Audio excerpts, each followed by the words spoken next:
Hey, what's up everyone? CodeMonoMani456 here today, presenting you all something new for my channel. Today, I'm starting off my Top 5 series where I will choose different topics to cover and give you my opinions. It can range from me giving my top 5 favorite Sonic music tracks, top 5 stages, top 5 Mario games, or even my top 5 favorite Smash Bros characters. So if you all are excited for this series and want to keep on seeing more, make sure to show some love and support in the comments and like section below, and make sure to smash that like button for the start of something really big for my channel. And if I see enough demand for this series, I'll make sure to keep it as consistent as possible. But anyway, today is Sonic's 23rd anniversary, and I thought the perfect thing to do to celebrate and kick off this series is by doing a top 5 about my favorite Sonic games of all time. Keep in mind, I am not claiming my top 5s as fact, as they are 100% my views, my stance, and my opinions. So if you disagree with my choices, that's perfectly fine. I would love to hear your top 5 in the comments below, so don't shy away from the comments. Also, just as a heads up, this top 5 series is going to go pretty in-depth, and I try to cover as much as possible, so you can almost consider these somewhat like mini reviews. So let me know if you would rather me do these, top 5s as in-depth as possible, or if I should just keep them short and sweet for, like future installments. But anyway, without any further ado, let's go ahead and do it to it!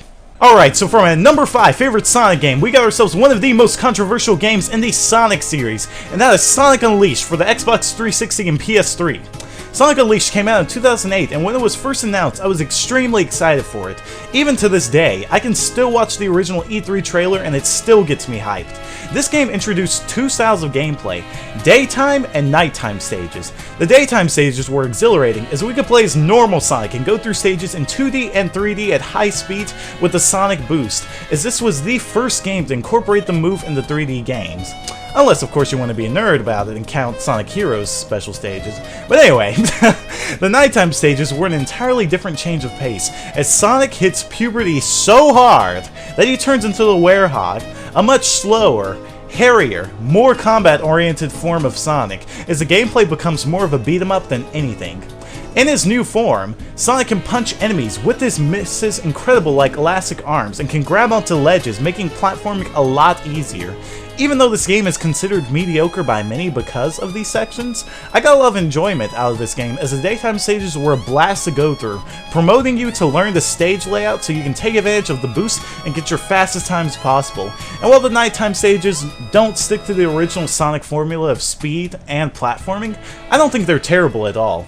Repetitive at times, yes, and the platforming sections were kinda cheap, but it wasn't enough for me to hate this game at all. In fact, I actually liked the Hedgehog stages at times, as I found the huge repertoire of moves and combos pretty fun to use. I honestly feel though that if Sega made Knuckles a playable character and made him have the Hedgehog gameplay, then people would have loved this game more just because of it being Knuckles or another character instead of the Hedgehog. This was also one of the most beautiful Sonic games graphically, as the graphics look nearly Pixar-like, and the environments are jaw-dropping gorgeous, and the music is some of the best in the series as well, as Endless Possibilities is one of my favorite Sonic songs, along with Autobot Day and the Shamar Night Hub theme. I also like the story, as the game opens up with a beautiful CGI cutscene, and we see Sonic chasing after Eggman on his space armada, and later on, when Sonic gets overwhelmed by Eggman's robot, he transforms into Super Sonic, basically destroying Eggman's entire fleet, and once he thinks he's defeated Eggman once again, turns out he couldn't be more wrong, as Eggman reveals a trap that detains Sonic and sucks the Chaos Emeralds out of him, which end up powering a ginormous laser that breaks the Earth into pieces and releases Dark Gaia from his slumber. In the process, this is when Sonic transforms into the Hedgehog and gets dropped from space with the drained Chaos Emeralds, and after he recovers from the fall, he meets a new character named Chip, who has been blessed with amnesia, and now Sonic decides to help Chip get his memory back and restore the power into the Chaos Emerald so he can stop Dr. Eggman and Dark Gaia. The story is quite good, and while it isn't as serious as, say, the Adventure series, it still had some deep moments along with some humor to where it doesn't take itself too seriously, as, this is a Sonic game after all. I really did like the character interaction between Sonic and Chip, and also the character interaction between, like Sonic and Eggman at times. It was a rivalry, but it wasn't so, serious to where it just seemed extremely dark. Sonic Unleashed has its flaws, but I still think it's one of the best Sonic games ever, and good enough to be my number 5 favorite Sonic game. My number 4 pick is probably going to be pretty controversial, but these are my opinions, so if you get upset, well, you know what, take a little tube of this right here and apply it vigorously. I mean rub it in, because you're definitely going to need to prepare your anus. As my number 4 favorite Sonic game is Sonic Adventure 2 Battle. Sonic Adventure 2 was a big part of my childhood, as this was one of the first games I got for my Nintendo GameCube. I still love this game to death and play it often. SA2 is the sequel to the original Sonic Adventure, but with a twist, as this game doesn't have individual character stories, but instead a hero and dark side story. In the hero story, you get to play with Sonic, Tails, and Knuckles, and in the dark story, you get to play with Eggman, Rouge, and Shadow. The last two I mentioned debuted in this game, as Rouge is a skilled treasure hunter, and totally not fanservice to furries, and Shadow is the ultimate life form, a creation made from Professor Gerald Robotnik. The reason why he's dubbed the ultimate life form is because Shadow never ages at all, and it's been stated that he was created well over 50 years ago when SA2 was released. He's also as fast as Sonic and has special chaos powers like Chaos Control that allows him to freeze time and space. Anyway, moving on to the gameplay. There are 3 different styles of gameplay. Speed stages, where you control Sonic and Shadow, treasure hunting stages, where you find Master Emerald shards with Knuckles and Rouge, and mech stages, where you control Tails and Eggman and their contraptions to take out robots and aliens. The speed stages are without a doubt the highlight of this game, as Sonic and Shadow control beautifully in the 3D space, as you always feel you have control, whether you be rolling around at the speed of sound or if you're trying to traverse through platforming mazes like Crazy Gadget. I honestly believe that SA2 has the best 3D controls for Sonic in the entire series, and has the perfect balance of speed and platforming. So you may be wondering, why is SA2 in the 4th slot instead of 1st? Well, that's only a third of the gameplay, as like I said, there are treasure hunting stages and mech stages, and those stages just aren't as good as the speed stages. The treasure hunting missions are exactly the same as the Knuckles stages in SA1, albeit more frustrating. In SA1, you have your radar, but they are all active, alerting you if you are near any of the 3 shards. But in Sonic Adventure 2, only one is active, and the others aren't activated until you find the one that shows up in the first radar. This made some of the missions very frustrating and time-consuming because you could possibly pass over a hidden emerald trying to find the first one, but then find out you have to backtrack and get that hidden emerald because your radar didn't alert you about it before. I know where most emerald locations are now, but Mad Space and Meteor Herd still take me forever to complete unless I'm lucky, and it's almost impossible for me to get an A rank on those stages. I will say that Knuckles and Rouge control very well in these stages, just like Sonic and Shadow, and sometimes I'll even just explore in the stages for no reason because the characters play and control so well. But overall, I'm just kinda meh on the treasure hunting stages.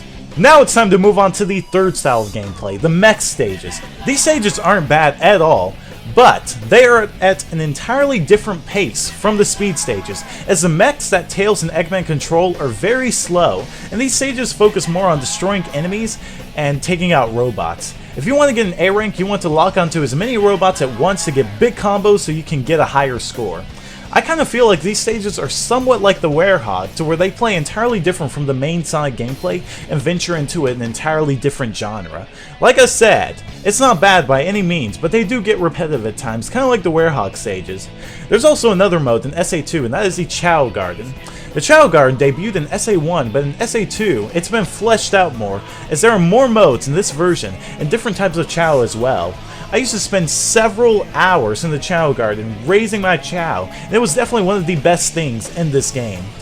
The graphics are also pretty good for this game, as they were pretty decent for their time, and the environments looked great, giving off a really good atmosphere, and the music was top notch as well, as this game has some of the best classics, like City Escape, Live and Learn, and let's not forget the Knuckles rap.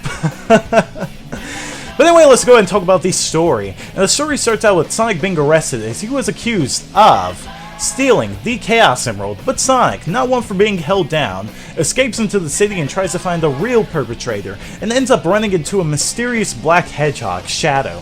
People are confusing the two and believe that Sonic is the one committing these crimes, when in fact it's actually Shadow. So now Sonic has to chase after him and stop his evil plans, as apparently Eggman, Shadow, and Rouge are trying to collect all 7 Chaos Emeralds to power the Eclipse Cannon, a weapon that is capable of destroying the Earth.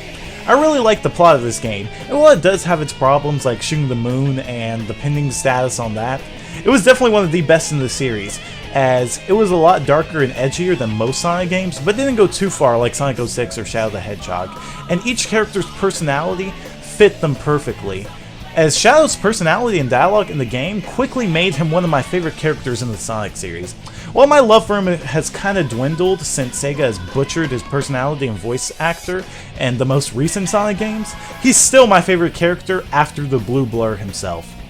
Sonic Adventure 2 is without a doubt one of the best Sonic games ever, but when I think about what made it special, I always think about the Sonic and Shadow stages only, and that's 1/3 of the game. Like I said, the other stages aren't bad, but I don't think they're great, and I never replay them at all. If Sonic Adventure 2 was all speed stages, but with plenty more of them, this game would probably be my number 2, heck, maybe even my favorite Sonic game of all time, since I believe this game had the best 3D Sonic gameplay ever. But since that's not the case, Sonic Adventure 2 sits at a still very high rank as my 4th favorite Sonic game of all time. Coming in at number 3 is a game that set the Sonic series back on track, and that is Sonic Colors for the Nintendo Wii. Colors is my 3rd favorite Sonic game because it's literally Sonic Unleashed daytime stages, but without Werehog stages. The gameplay, while not as fast as Unleashed, is still very fast paced, as Sonic retains his boost, and he now has a double jump, as there is a huge emphasis on platforming, which is a good thing, as Sonic has always been a platformer with speed as a reward. They did an excellent job balancing speed and platforming, as Unleashed was a bit more of a roller coaster ride and less of a platformer. And while this game doesn't have the Werehog, guns, swords, or any big gimmick in this game, there is one minor gimmick, and those are the Wisps. Now the Wisps are little aliens that allow you to transform and have unique abilities depending on which one you have in your possession. Regular Wisps fill up your boost gauge, but there are others that grant you the power of becoming a laser, turning into a rocket, sticking onto walls, and even hovering. I really liked the Wisps, as they made the gameplay more interesting and added variety, as they act more like power-ups that last for a limited time, and most are optional, which is a good thing for people who aren't fond of using them. What I love most about this game is that there is so much creativity and diversity in the environments, as we've got stages that are set out after a vacation resort, a candy world that would make Willy Wonka cry, a beautiful alien paradise, an aquarium, and even a space armada. My favorite worlds are without a doubt Planet Wisp and Aquarium Park, as the environments are breathtaking and some of the most beautiful in the Sonic series, and they're a joy to play through as well. Also, the music for these stages is breathtaking, as the soundtrack is probably my favorite in the series, tied with Sonic CD, as every single track matches the stage atmosphere perfectly. The story is also pretty good as well, as Eggman is pretending to have turned a new leaf by creating this interstellar amusement park, but you later find out that he's trying to take the life force from the Wisps that will allow him to have even more power than the 7 Chaos Emeralds, and that is why Sonic and Tails must stop him and save their alien friends. The story is cheesy, but I have to admit, some of the lines in the game cracked me up at times, and Eggman's PA announcements are brilliant. This game also introduced Sonic's new voice actor, Roger Craig Smith, and he did a fantastic job capturing Sonic's personality, and Tails got Kate Higgins, who made him sound a lot more masculine than his previous 4Kids voice actor. Mike Pollock, who's the voice of Eggman, does an amazing job as well, and is still my favorite Dr. Eggman in the series. Overall, Sonic Colors is an amazing Sonic game, as it went back to Sonic's roots of speed and platforming, but at the same time kept it fresh with the Wisps that made the gameplay even more enjoyable, and it's made complete with amazing level design, graphics, and music. I know some people may disagree with me on placing this game higher than Sonic Adventure 2, and I will admit, the Sonic and Shadow stages play better than Colors stages, but I can say that I enjoyed and will happily replay any stage in Sonic Colors, which I can't say about Sonic Adventure 2, which makes Sonic Colors worthy of being my 3rd favorite Sonic game. Now, it's time to move on to number 2, and that is the one and only Sonic Generations for Xbox 360, PS3, and PC. Generations was released in 2011 for Sonic's 20th anniversary, and is a celebration of everything that made Sonic the legend that he is today. Sega made this game to give us fans these stages and gameplay that we know and love, but now reimagined with new level designs in HD and 2 different gameplay styles, Classic and Modern. Classic Sonic plays exactly how he plays in the classic games for Genesis, where Sonic has a jump, a roll, and a spin dash, and you speed through stages on a 2D plane. His physics are a bit different compared to the classics, but he still plays very well, and I found his stages quite fun, but I got a lot more enjoyment out of the modern Sonic stages, as his gameplay feels like a mix of Colors and Unleashed, because Sonic's boost is nearly as fast as it was in Unleashed, but the levels have a lot more platforming like Colors, and everything about modern Sonic's gameplay is just so polished and perfect, and Sega got everything right with it. Sonic controls great in 3D and 2D, and his jump, while no longer a double jump, is direct and not floaty, which is great for 3D platforming. The level design complements his gameplay beautifully too, as you can go on alternate pathways and explore, or you can go through the stages on the set path, and if you know the layouts, you'll do fine. I see a lot of people saying they hate the boost in Sonic games because it's boost to win, but I don't think that's the case at all. The boost is a tool, and I use it to my advantage to take crazy shortcuts that wouldn't be possible if you didn't have the boost. If you know how to use it correctly, you can shave several seconds off your time, and it's extremely gratifying when you get a faster time, as you feel accomplished for having the balls to take a crazy shortcut that you possibly couldn't have made, making speed a reward, which is the essence of Sonic. You got through the stage? Great! Now keep playing to master the level so that you can get an even faster time. That is what made Sonic so unique and so addicting to play when he was introduced in 1991, and modern Sonic's gameplay follows just that, but in a new, fresh way. Anyway, enough of my rambling about that. Let's get into the other stuff. The stages in the game are great, but I have to admit, there are way too many city stages. Speed Highway, City Escape, Crisis City, and Rooftop Run? Jeez! I know the stages have different settings, but my lord, what happened to stage variety? Like, this is the complete opposite of Sonic Colors. That's probably the biggest letdown of this game, but that's a small complaint, as all of those stages I just mentioned are very fun to play through with classic and modern Sonics. My favorite stages are both versions of City Escape and Sky Sanctuary, Classic Chemical Plant, and Modern Rooftop Run. And the graphics look amazing as well and make these stages come alive with the HD graphics and beautiful lighting effects. And not only that, this game also runs at a silky smooth 60 frames per second if you play the PC version, which makes this game feel and look even faster. Once you play a Sonic game like this in 60 frames, you never want to go back to the console versions that are locked at 30. Also, the music here is amazing, like always, as we get remixes of some of our favorite songs like City Escape, Rooftop Run, and more. And the music is so good that I actually prefer some of these remixes more than the originals.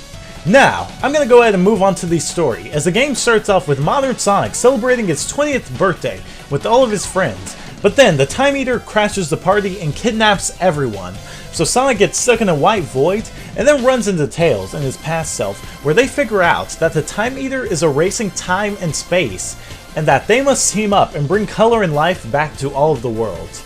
The story isn't great, but it's not terrible either, as like I've said, I don't really expect amazing storylines from Sonic games, as they can kind of be silly and convoluted.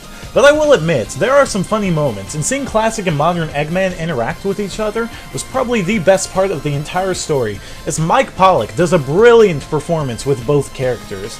I know this isn't part of the main game, but I've also had fun playing with numerous mods that have been released for the PC version of Generations, so big thanks to the Sonic PC modding community for making one of the best Sonic games ever even more enjoyable. Sonic Generations is the most recent Sonic game to come so close to perfection with fantastic gameplay, graphics, and music, and I hope Sonic Team can continue to make amazing games like this for us fans to enjoy. Sonic Generations hands down deserves a spot in my top 5 as my second favorite Sonic game of all time. Alright, so it's time for the big finale. It is time to announce my number 1 favorite Sonic game of all time, and that, ladies and gentlemen, is Sonic 3 and Knuckles for the Sega Genesis. This is the epitome, the definition of what a Sonic game should be. I can't come up with a single flaw for this game because there isn't one. Sure, there's the Barrel of Doom and Sandopolis Zone is a pain, but all that doesn't matter because this game gets everything right. Let's start off with the story first this time around. This game starts off where Sonic 2 ends off, with Super Sonic running on water and going to a new island, but he all of a sudden loses his power. Even though Super Sonic is invincible, someone got him from below and hit him so hard in the crotch that the Chaos Emeralds were knocked out of him, and the person responsible for doing this criminal act is the one and only Knuckles the Echidna, who is a dirty, gullible, lying felon. Just listen to this. Unlike Sonic, I don't chuckle. I'd rather flex my muscles. Liar! Joking aside, after the Chaos Emeralds are knocked out of Sonic, Knuckles steals them and flees, and now Sonic and Tails must retrieve them and stop Dr. Eggman from relaunching the Death Egg. Even though this is a 2D 16-bit game, this game has one of the best stories in the series, as they did a great job executing the plot with the in-game cutscenes, and there are some really cool secrets, like one you can find in your fight against Knuckles, where there's a mural on the wall, pretty much prophesying that Sonic will transform into Hypersonic, retrieve the Master Emerald, and save the world from Dr. Eggman, which makes sense, as the final stage is called Doomsday Zone, where you do just that. Little Easter eggs like that make the story so much deeper and make me appreciate it even more. Now, I'm going to move on to gameplay, and in this game you can choose between Sonic and Tails together, Sonic alone, Tails alone, or Knuckles, and while they all play and control very similarly, each character has their own strength that makes them unique. Knuckles, who is making his first appearance in this game by the way, has the ability to glide and climb up walls that allow him to reach secret areas, but he's the slowest of the bunch and has the shortest jump. Tails has the ability to fly and swim underwater for limited amounts of time, and then last but not least, Sonic's ability is the Insta-Shield. When I grew up playing this game, I thought the move was completely useless, but then realized it's probably the most useful ability in this game, as this move grants Sonic invincibility for a split second and extends his attack range, basically allowing him to damage spiky enemies that would harm the other two, and he can hit bosses with it and not risk losing rings as easily. Sonic's Insta-Shield is actually most useful on boss fights like the Big Arm in the Death Egg Zone, to where you can be invincible for a split second and extend your range so that you won't get hurt as easily. These unique character abilities are what makes Sonic 3 and Knuckles so great, because each character has a great sense of speed that makes it feel like a Sonic game, but at the same time they have their own special abilities that allow them to reach alternate pathways that some of the other characters may not have, inclining you to replay and explore stages with other characters so you can find every secret possible. Not only that, there are special stages in the game that allow you to unlock character super forms, and this game introduced a form, the Sonic, even more powerful than Super Sonic, and that is Hypersonic. Hypersonic turns Sonic into a demigod, giving him a double jump and the ability to destroy everything on screen, but he's not entirely invincible, as he can die if he gets crushed or if he falls into a bottomless pit. The graphics in the game were great for its time, as they upgraded character models, sprites, and made the colors and environments vivid and beautiful, and the level design and stage variety is great as well, as there are so many stages jam-packed with different paths, secrets, loop-de-loops, speed sections, and more. The best stages are Lava Reef, Flying Battery Zone, Sky Sanctuary, and last but not least, Hydrocity Zone. In fact, Hydrocity Zone Act 2 is my favorite video game stage of all time, as it has great level design, graphics, and music. Speaking of music, that's my favorite video game track of all time too, and a pretty fun fact is that the entire Sonic 3 soundtrack, not the Sonic 3 and Knuckles soundtrack, just Sonic 3, was originally composed by Michael Jackson himself, which explains why it's so good. Sonic 3 and Knuckles captures the essence of Sonic better than any other game in the series. Even though it's not open world, I always got a sense of freedom playing it because they don't force you to explore, fight hordes of enemies, find Master Emerald pieces, or control mechs in order to progress in the story. You can decide whether or not you want to go fast through the stages, or if you want to explore, and the best part about the gameplay is that each character sticks to the roots of what made Sonic so special, because no matter which character you played, it always felt like a Sonic game, a platformer, and if you knew the layout, you could go through the stages even faster, making speed a reward, and something you had to achieve. The extra characters didn't hamper the experience, but enhanced it by making you want to play with them and try out their special abilities without straying too far away from the speed that the series is known for. All these reasons are why Sonic 3 and Knuckles is the best Sonic video game of all time, and if Sega can do with future games what they did with this game, I hardly see any chance of failure for the Sonic series. So that, ladies and gentlemen, wraps up for my top 5 favorite Sonic games, and my first top 5 video ever on my channel. If y'all agree or disagree with my opinions, let me know in the comments below, and let me know what direction you think the Sonic series should go in. I would love to hear your thoughts, and also let me know what Sonic related topic you all would like me to cover in the next top 5 video.